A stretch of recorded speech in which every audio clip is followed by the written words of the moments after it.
Welcome, everyone, to Fire Away. I am available. I am so happy to be here. I've really been encouraged to be doing this for years, and I haven't done it. So this is my second one. And it feels like an honor for me to be able to just share and to share openly, like with whatever people's questions are. And you can ask me about relationships or health or parenting or dealing with aging parents or anything in the relationship area. I have a really lot of experience, work, how you run a business or a staff based on a real fluid, more organic model. Is how I run the business and work with staff. And so there's just so many different aspects that I can talk to because I've had life experience and I can help you. And I just want to say, like, I wished I had somebody like me when I was younger that I could say, could I just ask you questions? Would you just shoot straight to me? And I didn't have that. And it is what I want to provide for all of you. So any questions, any area, and I'm going to do my best to give you enough of an answer that you feel like you're being contacted with your answer, but not too in depth so that I can respond to a lot of different people. So that's what I'm planning on doing for today. So just wave your hand if you want me to call on you. If you want to have your question anonymous, you don't want anyone to know who's asking it, direct message Natasha on Zoom, and then she will ask the question. So you won't need to. Okay, but it will get, and I may not get to everybody's questions. I didn't last time, but just shoot anyway and save it for next time. If I don't get there this time, at some point I will. So that's it. I'm doing it. We're doing it. Yes. I'm so happy we're doing this. Like, thank you all for your encouragement for me to do this. So it took your encouragement to get me here. So, okay. Questions? Emily. I've been working on crafting this question. It's actually about depression. And kind of your take on this. Specifically, like a lot of what we learn in Dance Alive is moving no matter how you feel and really like initiating, like not waiting, like it's not just going to happen. You have to initiate. And as I learn more about depression, people who are experiencing this more severe mind or mood disorder, or however you want to call it, it's like the motivation center is kind of offline and initiating is really challenging. Do you think there's a different way to approach someone in that state, or is it really just like a continuation? Like, is there a certain point when someone just has to make the choice to do the movement and to do the thing they might be aware of, but for their circumstance, it's really hard to start doing the thing? Mm-hmm. All right. That's an excellent question. I don't know that I have one answer. I think it also depends on who you're working with. So I don't have like, there's one way to deal with it because I would deal with each person individually differently depending on my sense of what is their depression really about and what is it that they need to move. So that's why in the movement practices that I offer, I have the inner rhythms practice, which is dropping in, which is not doing anything. It's doing a lot less and just completely embracing where you are. where you already are. So the movement is the movement of stillness. The movement is the movement of not moving.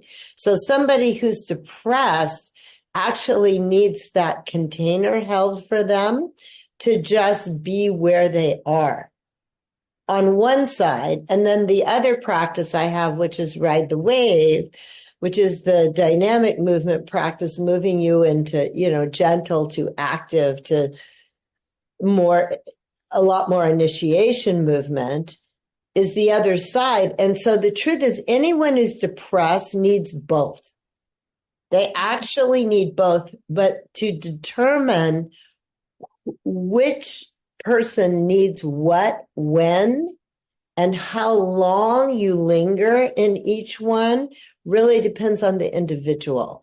And this is where I think it's really important to have somebody who's trained in movement be working with someone who's depressed so that they can assess which way do you go with this person, and then for how long. Because on one hand, you also want to listen to what they're saying. I can't move. I have no motivation. I'm not inspired by anything. On one hand, you take that and go, oh, okay, what they need is just to be embraced. On the other hand is, I am not falling into that. So I'm going to take them right through that.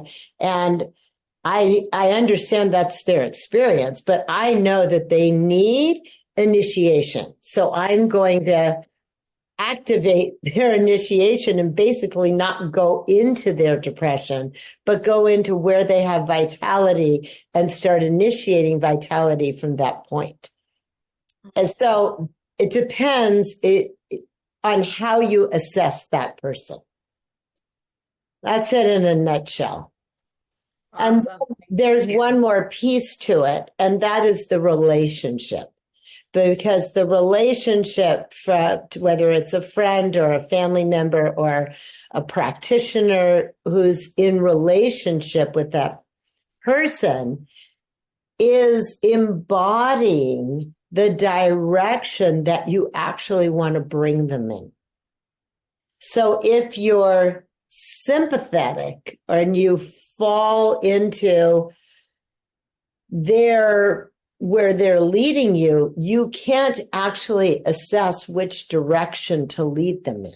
So it's really important that the practitioner, I said, or the person who's wanting to guide someone out of depression is really clear inside themselves that they're leading this direction, and you can be empathetic without being sympathetic. So that also is another piece. And all the Take Charge Now practices that we do during Take Charge Now are all about the relationship so that you can hold that space, but also initiate where needed. So, great. Love it. Thank you. Great. You're welcome. It's challenging too. I just want to add, it's very challenging dealing with any depressed parts of ourselves and any depressed parts of someone else. But this is why we need practices. It is challenging. And it's all possible. Yeah. Okay. Hi, all the people who just joined. Oh my gosh. Hi. I have to just say hi to you all. I'm so happy to see you. Some people I haven't seen in a long time. So, yay. Okay, go ahead. I have a question from someone who asked, I think it'll be really relevant. Can you speak about prioritizing movement within the confines of external structures that we cannot change? Example, 50-hour work week for your job. Definitely. Ask the question again, please, so I can fully absorb it. So that's one thing I do, is I take my time to receive what's coming in before I just give out. Yeah. So that's actually an example of how you do movement inside a 50-hour work week. But anyway, go ahead. Repeat And it. I know that, yeah. Can you speak about prioritizing movement within the confines of external structures that we cannot change? For example, a 50-hour work week job. And I know this person's in the medical industry, so it's intense. Okay. Yes, I definitely can. First of all, you need to line up with that you have made a commitment to do this job.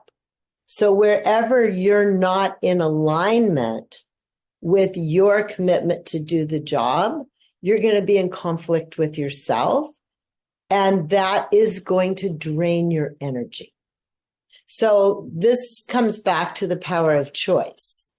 And we choose packages, not just the parts I like. So if you're signing up for a 50-hour work week and you choose that, say, I'm signing up for this 50-hour work week because there's something I want. I want the income. I want the experience. Whatever it is that you want, that you're actually clear about what you're wanting, that you're making the choice to do this job. So that's really important, because if you're in conflict about whatever you're doing, if you're in conflict about your job, you're not going to be able to utilize your energy efficiently. And the practice of the movement forms, dropping in inner rhythms, just dropping in, pausing as you take action, which is layered into every Ride the Wave movement class, is listening and taking action. That's going to give you the ability to move quickly and to move slowly. And when you're on a job, there are always external waves, external circumstances asking us to move at a rhythm that isn't our rhythm. Whether it's slower or faster, it's not our rhythm. And basically, we all deal with this all the time because we're in a relationship with other people and things outside of ourselves. The movement system, Ride the Wave, it's giving you the practice of being able to go way slower than you feel like going and way faster than you feel like going. So by making the choice, I'm taking on this practice. So when you're in Ride the Wave class, you're practicing in class. But the practice is so that when you're in your daily life, you're going to need to use those practices so that it's in your system that, oh, okay, this is a point where I got to move. I got to move a lot quicker than I want to move, but and I'm choosing to got to move now. Or I'm choosing to flow easy. I do not feel like it. I want to get things done now. I want people I'm working with or people under me or over me, I want them getting stuff done now. And what I need to do is flow easy. Work with this rhythm right now because this will be most effective. So I'm consistently assessing the whole team and situation that I'm on and the situation I'm in to see what movement is actually most needed so that I'm leading that as I'm working. And then that way you keep sensing into your own energy and you're doing the movement with the movement that's happening around you. So, but it takes a lot of listening inside, because a lot of listening inside and a lot of willingness and capability to move. And then that way you're not drained. You're not draining and you're not in conflict with your own energy. And you will be tired at the end of the day, no matter what you do, if you really give your energy, because it takes energy to create whatever job you're in. It takes energy. So, but it's a matter of how to master your own energy that gives you the ultimate juice, so to speak, to work with. Did I answer your question? Or, okay. You answered her question. That was exactly what she needed. Great. Oh, okay. Good. Hi, Marianne. Hi, where are you? Natalie. Hi, Natalie. Hey. Okay, so my question is, when you are building a culture of a relationship, like in a new relationship, and you want to like share your emotions and your feelings, but you haven't taken full responsibility in yourself over your emotional experience yet, but you still want to include the other person, like, how do you do that?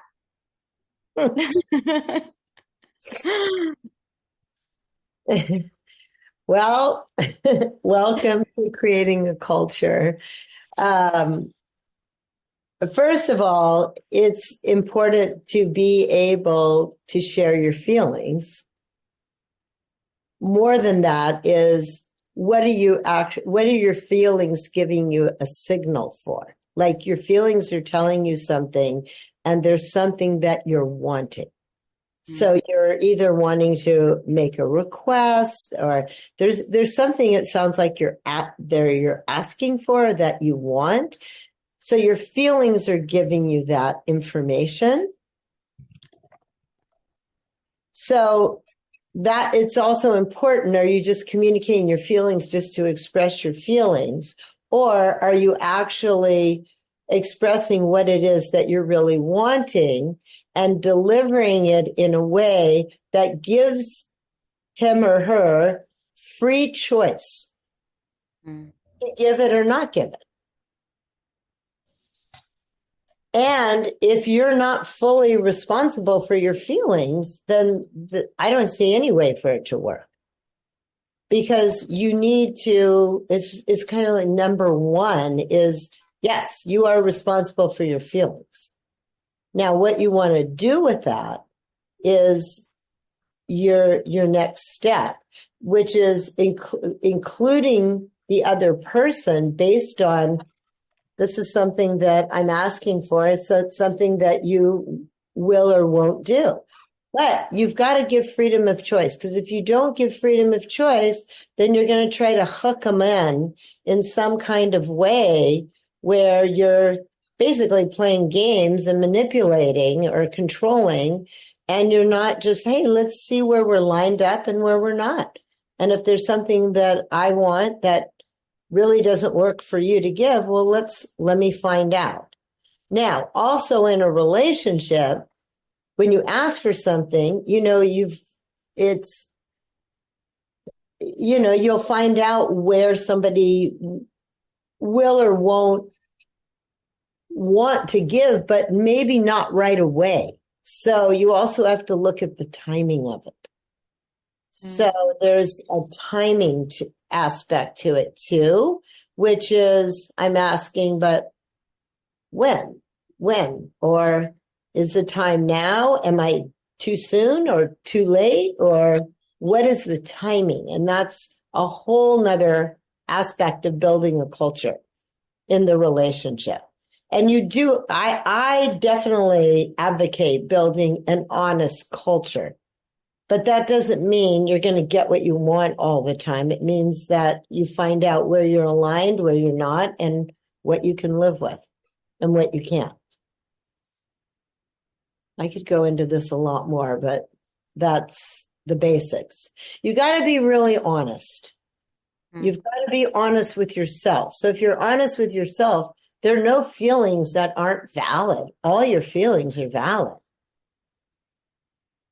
So in a sense, maybe this isn't fit for you, but I think it's pretty easy to be responsible because there's nothing wrong with any of my feelings.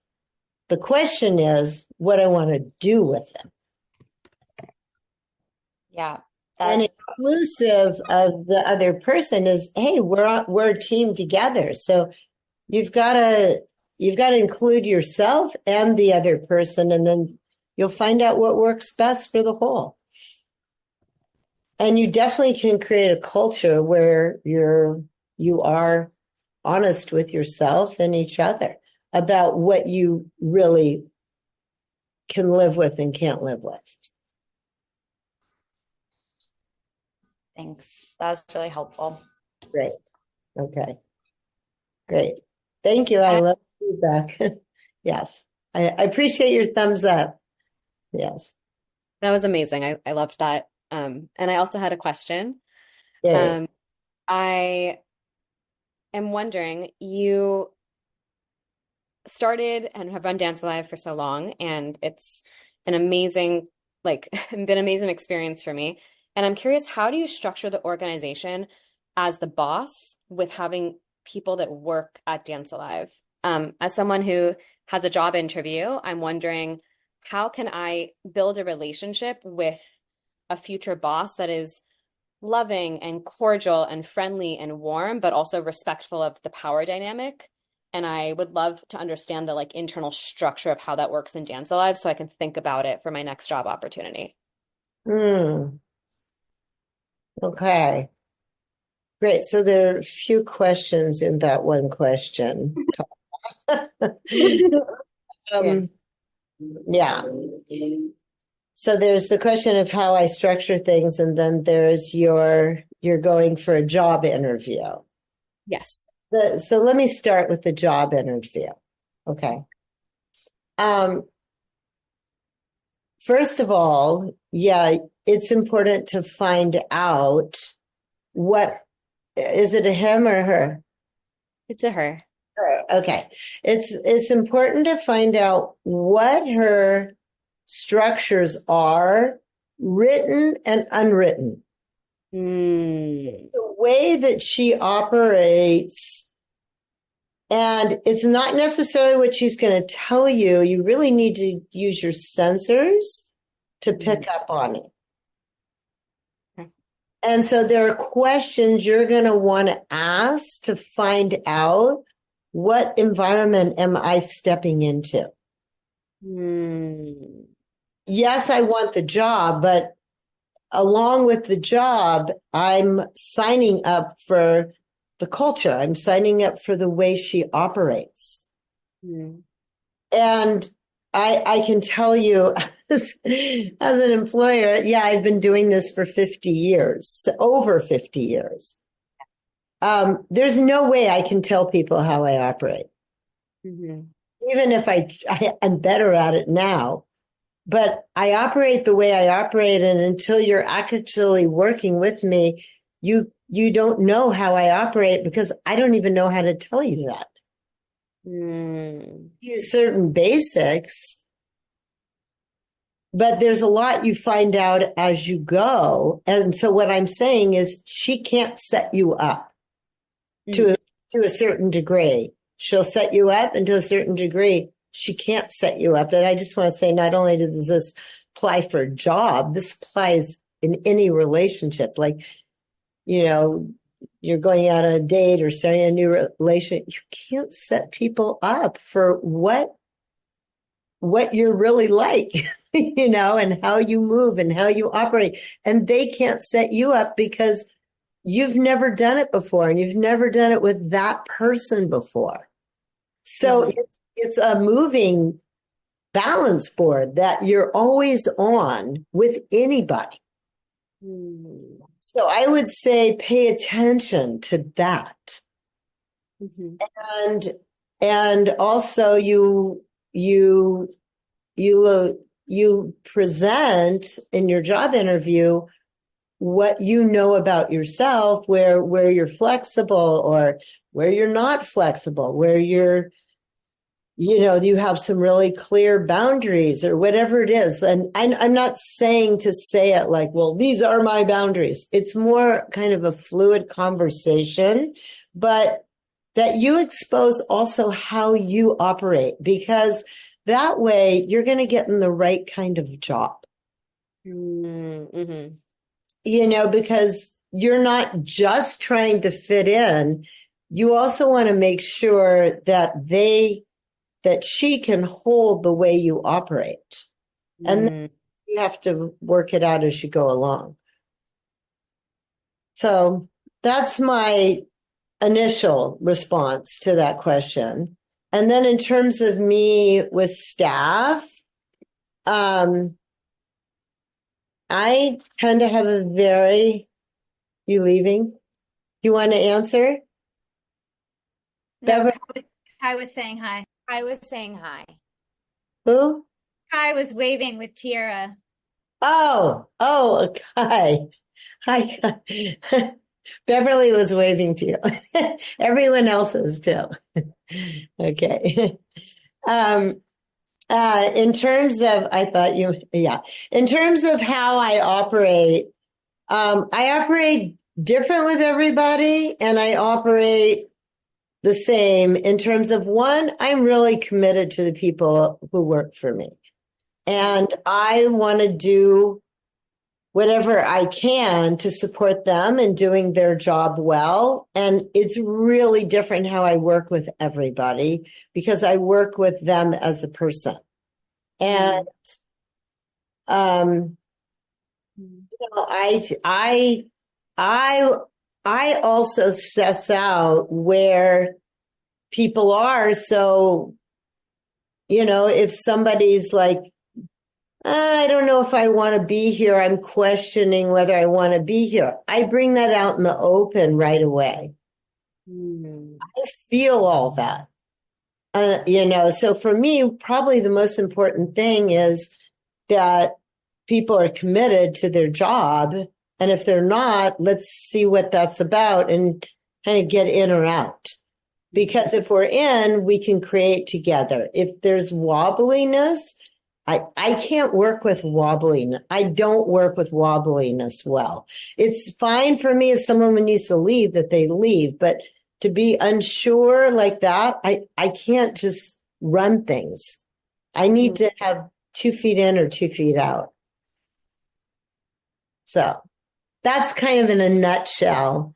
And most of the people I work with stay for a really long time, unless there's a specific reason for a transition. And it takes time to build relationship, and it takes time. It's like any relationship. Working for somebody and having someone work for you is a relationship that really involves investing into, and it takes time to build it. Definitely. And it gets better over time if you're both going in the same direction, because you keep learning how to work better and better together. Super clear and very helpful. Thank you so much. You're welcome. Good luck with your interview. Trust it will go well. Not just luck, movement. Use those movement skills, and before you go to the interview, like what I would say is drop in and create a space for you, for her, and for the us. Before you even go into the interview, so that you've created a culture that there's me, there's you, and there's us. Just use the inner rhythms practice to really drop in, and then set yourself up and say, hey, before you go in, like, what movement skill would I need to use the most in this interview? Tune into what that is. Do you need some power up? Do you need gotta move? Do you need flow easy? Do you need reach out? Like, what movement skill would I need the most? So you're set up for the movement you need to do at the interview. Hmm. So that's what else I would give you. The Like, energy always reach me. huh? The energetics always reach me. Good. Yeah, the movement, the energy that you're bringing in is what's really going on. And then the words get exchanged. Hmm. Yeah, totally. Yeah. Yeah. So, and also know how much you have to offer. Mm. Just like be 100% clear on this is what I have to offer. And that's your offering. Okay. All right. Amazing. Yeah. Yeah. I have an anonymous question. Skills are everything I'm training you in all the movement, classes, workshops, on the memberships. They're so practical. It's like the whole purpose of the practices is so that you can use them practically. Yeah. Yeah. Okay. I have an anonymous question. So this woman got in a fight with her boyfriend after 3 months of dating, and it ended, or she's not really sure, but he left and they haven't spoken and she hasn't heard from him and she doesn't know what to do or how to process it or what she should do. Okay. Great question. First of all, I would look at what happened. What actually happened? Like what happened? How did I participate in this happening? Did I ask for something? Did I demand?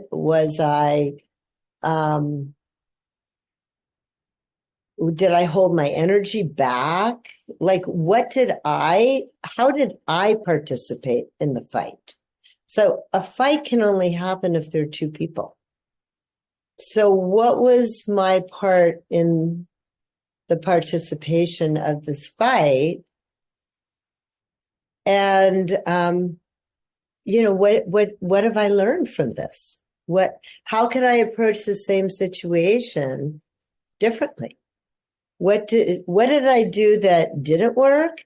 Because you could have said something that really didn't work for the other person. However, that wouldn't create a fight. That would create maybe a reaction, but a reaction in a moment in time is different than a fight. A fight, you have to both go at it.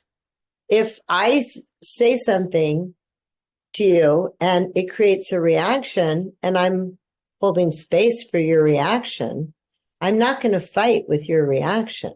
I just have space for your reaction. And then I can find out, well, what's the next step here?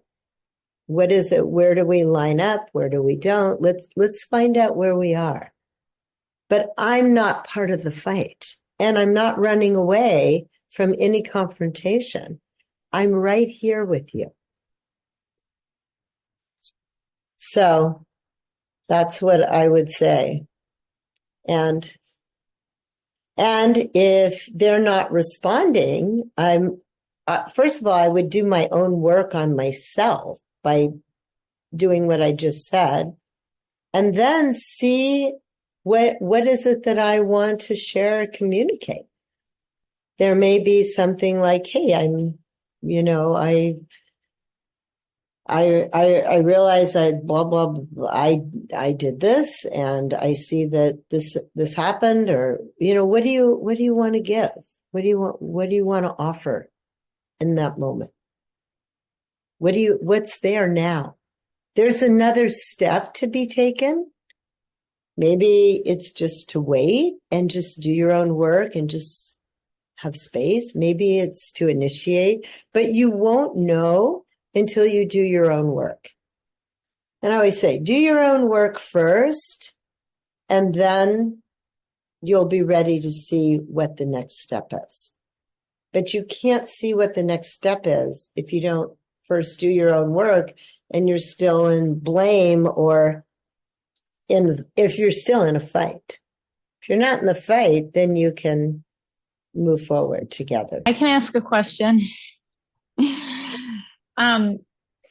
This is just kind of hopefully will be really easy, but in class, when you are guiding us to like contact with our, you usually describe it as like pelvic floor.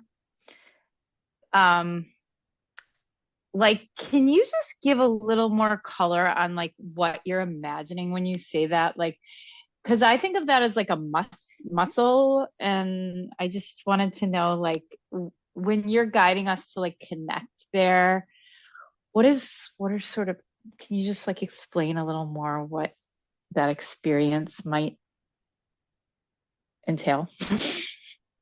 Well, I would say no matter what area of the body I'm working with, I'm just bringing your attention to that area of the body. So, okay, by the way, this is Amy. I can't seem to fix the name on there. Sorry. Yeah. It's Amy. Okay, good. Yeah, I know. There's all my guidance is to bring your attention in to your body. So everybody accesses a different way in. Some people use a lot of visualization, like maybe it's helpful for you to use muscle. I don't ever personally use muscle. Okay, yeah, I didn't think so. Yeah. I just find a location, let's say we say finger right now. All right. So I'm just looking for a word that will take you to this area right here. And then I'm bringing your attention to embracing what is actually occurring right now. Not in words. What is actually happening here? So all my guidance is to bring your focus in so you can get the information that's in your system. So pelvic floor is just a location. It's at the base of your pelvis. So I'm seeing that as a location for you to be able to actually experience that area in your body. And then it's like our body has infinite wisdom, intelligence, and things will come out through thought and pictures, but they're actually being stimulated by your access to your own system. So I'm just bringing you to that location. Perfect. Thank you. Okay. Great.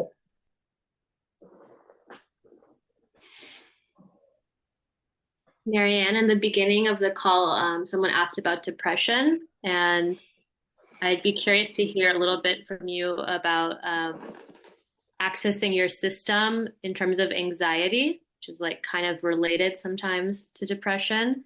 Can be like a cause and effect or a, yes, I'd love to hear about that. And what is your question around anxiety? When you're experiencing a wave of anxiety, how you work with your system when maybe you don't feel as much access to it. But you feel the access to the anxiety. Yeah.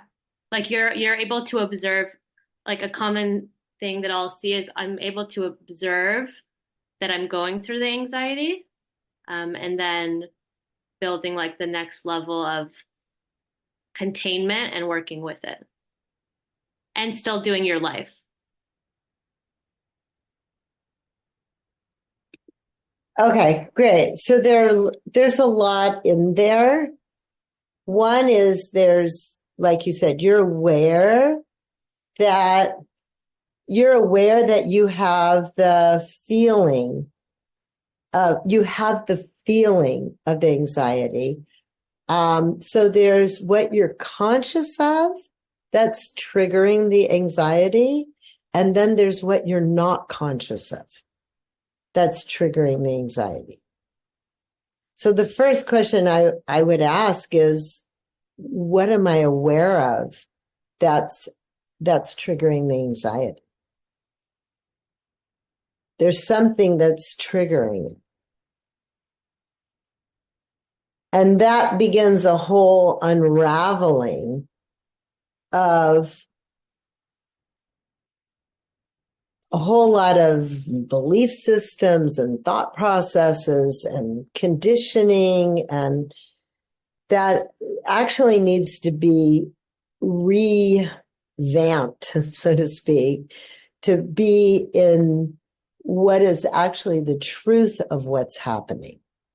So you have to basically see what are all the stories that are being created that are actually creating the anxiety. Are they true? Are they not true? Like, where are they from? Like, what's happening? So there's an unwinding process. And then there's all the unconscious, the trauma that everyone's gone through to varying degrees that is related. So, oh gosh, she's telling me I have a few minutes left, and I have, there's a lot to it, but I would say the whole Dance Alive process will train you how to unwind, how to observe, how to unwind, and how to take the action that you need to take that relieves the anxiety. So there is an action that relieves the anxiety. Now, the action might be do less, and the action might be do more. So all the movement practices gives you the ability to take action. That's a short answer. And I'm going, Dana, I have 3 minutes left. So I can give you 1 minute, and then I want to say a few things.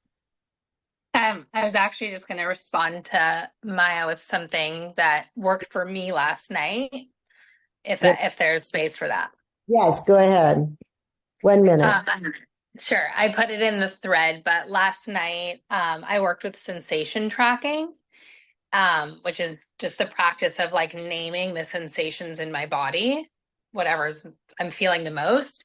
And what I found, and I've done this a million times, by the way, but what I found last night was sensation tracking allowed me to not go into my mind where like anxiety is created. It allowed me to go into my body and really start developing a relationship of trust. I think for me, what happens sometimes with anxiety is like, I don't know what to trust. It's in my mind. I have a million potential solutions to my problems. It creates anxiety and overwhelm.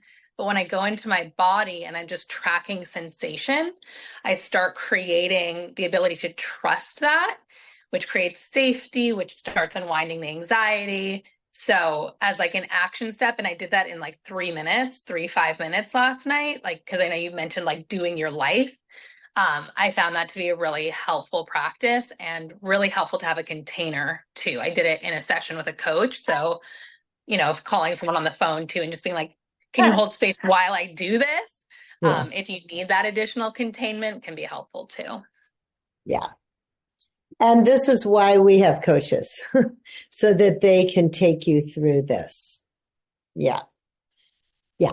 So, great. Well, I have so enjoyed being with you all. I want to invite you all to the upcoming March weekend where we're going to have Take Charge Now, the embodied leadership training, inner rhythms, where we're going to be doing a lot of sensation tracking and the internal work. and ride the wave, the dynamic, movement in practice.